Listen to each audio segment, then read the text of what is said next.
कुरुक्षेत्र द्वापर युग में कभी सत्ता के लिए संघर्ष की भूमि रही। इस भूमि ने एक नौजवान को हरियाणा की सत्ता के शीर्ष पर पहुंचाया है, जिसका नाम है नायब सिंह सैनी। लोकसभा चुनाव 2024 से पहले जब नायब सिंह सैनी हरियाणा के मुख्यमंत्री बनाए गए तो सभी पॉलिटिकल पंडितों ने इस प्रयोग को फेल बता दिया, क्योंकि बीजेपी गुजरात समेत कई राज्यों में चुनाव से पहले सीएम बदलकर एंटी इनकम्बेंसी के असर को कम करने वाला ट्रिक आजमा चुकी थी। लेकिन राजनीतिक पंडितों का मानना था कि हरियाणा का मिजाज गुजरात से अलग है, इसलिए यहाँ नायब सिंह सैनी 6 महीने के सीएम के तौर पर ही रह जाएंगे। हरियाणा विधानसभा चुनाव से पहले तक भी नायब सिंह सैनी सीएम होते हुए अंडरडॉग ही नजर आए। उनकी छवि पूर्व मुख्यमंत्री मनोहर लाल खट्टर के करीबी के तौर पर ही बनी रही। लेकिन जब 8 अक्टूबर को नतीजों की पेटी खुली तो नायब सिंह सैनी की किस्मत खुल गई।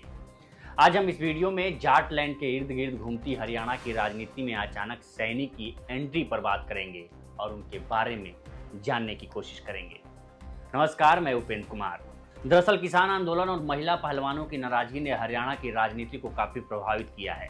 ऐसे में बीजेपी की नजर नॉन जाट वोटों पर थी।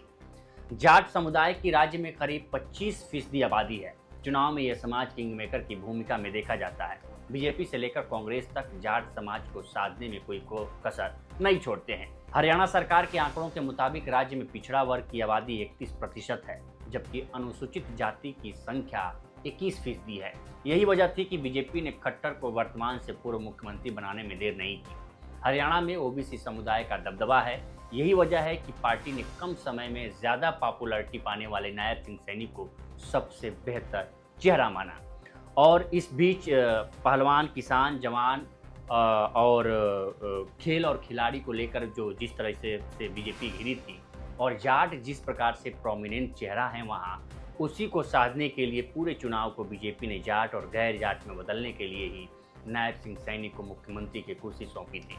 क्योंकि कांग्रेस ओबीसी के मुद्दे को हाई रख चुनावी मैदान में थी और इसी मुद्दे को साधने के लिए बीजेपी नायब सिंह सैनी का चेहरा आगे की थी और उनकी गद्दी पर ताजपोशी की थी। नायब के सामने संगठन और सरकार दोनों में संतुलन बनाने की चुनौती थी। हरियाणा में सैनी जाति की आबादी करीब 8% मानी जाती है। हालांकि लोकसभा चुनाव में बीजेपी को इसका नुकसान भी झेलना पड़ा, जहां 10 में से सिर्फ उसे 5 सीटें ही लोकसभा की मिली। इससे पहले 2014 और 2019 में बीजेपी ने 10 की सभी 10 सीटों पर कब्जा किया था, लेकिन 2024 के चुनाव में उसे 5 सीट ही मिली और 5 सीट कांग्रेस के खाते में गई। इसके बाद से एक हवा बनी कि इस बार हरियाणा में सरकार बदलेगी। लेकिन जिस तरह से बीजेपी हरियाणा चुनाव को जाट और गैर जाट में ध्रुवीकरण किया, इससे राजनीतिक पंडितों का माथा हिल गया और इसमें सबसे बड़ी भूमिका बीजेपी का चेहरा रहे नायब सिंह सैनी का था, जिनके अंदर आत्मविश्वास था कि वो दोबारा सत्ता में वापसी कर रहे हैं। सैनी की सीट को लेकर भी कहा जा रहा था कि हो सकता है कि सैनी अपनी सीट हार जाएं, क्योंकि उनकी सीट करनाल से बदलकर लांडवा कर दी गई थी। लेकिन सैनी ने लाडवा भी जीती और पार्टी को भी पूर्ण बहुमत के साथ जीत दिलाकर प्रदेश में तीसरी बार सत्ता पर काबिज करवाया। अब जान लेते हैं कि नायब सिंह सैनी कौन है, यानी उनके बारे में।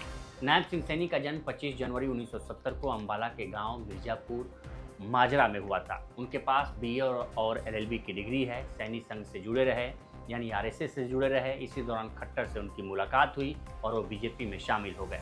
खट्टर के विश्वास पात्रों में से एक हैं, इसलिए साल 2023 में इनको संगठन की कमान भी सौंपी गई थी, ताकि सरकार के साथ संगठन का सामंजस्य बना रहे।